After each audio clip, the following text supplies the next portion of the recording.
Greetings from my living room on a rainy October afternoon. With just a little bit over a month remaining before the November election, I thought it'd be a good time to give a little update on what I'm picking up about the election this November 4th. Of course, we all have a big stake in this election, and much is in play, including the governor's seat, a U.S. Senate seat, and the state house. Despite all of that, I'm somewhat astonished by the overall lack of activity, campaign activity. I'm getting fewer phone calls, I'm seeing fewer lawn signs, I'm seeing fewer political ads on TV and on radio, fewer mailings, fewer door knocks coming to my house. But I'm not alone in this observation. I was talking to former Governor Arne Carlson just yesterday, and he too is somewhat astonished by the lack of big issues, big debates. He said, I don't know what the big issues are in this campaign. What I've heard is that Franken has voted 97% of the time with Obama, and Dayton has mismanaged the rollout of MinCare. But other than that, I'm not hearing the normal issues emerge in this campaign. So it's kind of like the armies have moved into position. They're lined up, they're ready to go, but we get a little bit of rifle fire here back and forth, but not the conflagration you kind of would expect. And I wonder what the implications of this are for absentee balloting. Normally in an election, 10% of people vote by absentee ballot. A recent law change could increase that by 50%. So already, many thousands of people have voted, and it appear that the campaign has yet to start to most of us. Polls are interesting, always. This year, most polls show Dayton and Franken with what almost comfortable leads over their opponents. Of course, it is inevitable that those leads will close, and there is nothing inevitable in American politics in terms of campaign outcomes. But one poll that really surprised me dealt with the gender gap and the rural-urban gap. Let's start with the gender gap.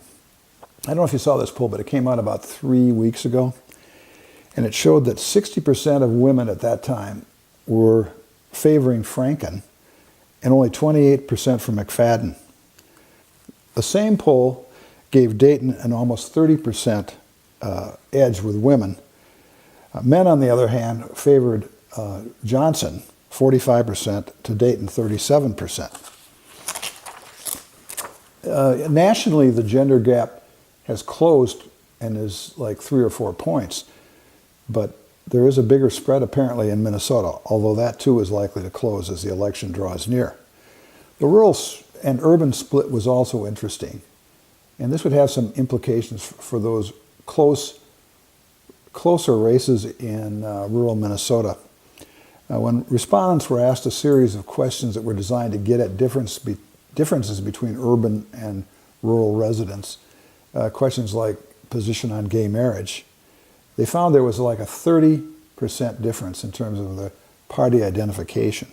So that could have some interesting implications in some of these rural elections.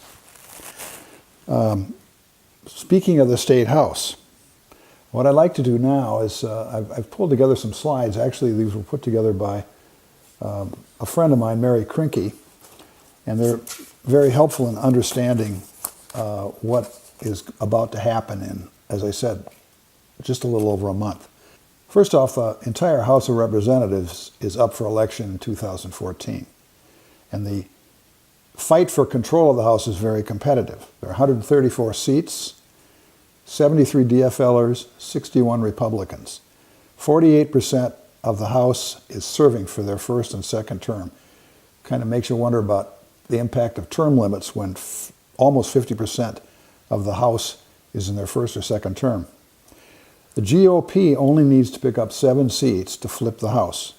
And it is possible, and perhaps even likely, that the Republicans will pick up some seats in rural parts of the state where Democrats won in traditionally Republican districts.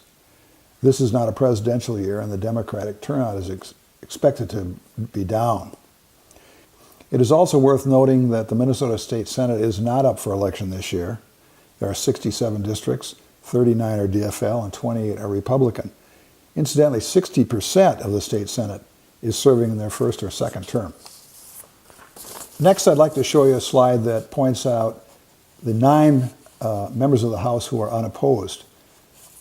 8 of them are Republicans and 1 is a Democrat, and that's Kim Norton. Most of these seats are not very competitive and would have been won by Republicans anyway. The Norton seat, at least as far as the index is concerned, is actually tilted probably a little bit to the Republican side, but Representative Norton has bucked that tide now for about 4 elections. Open seats. An open seat is where the incumbent stepped down, and so there's 2 new challengers running. And this slide shows you the 15 seats that have no incumbent in them.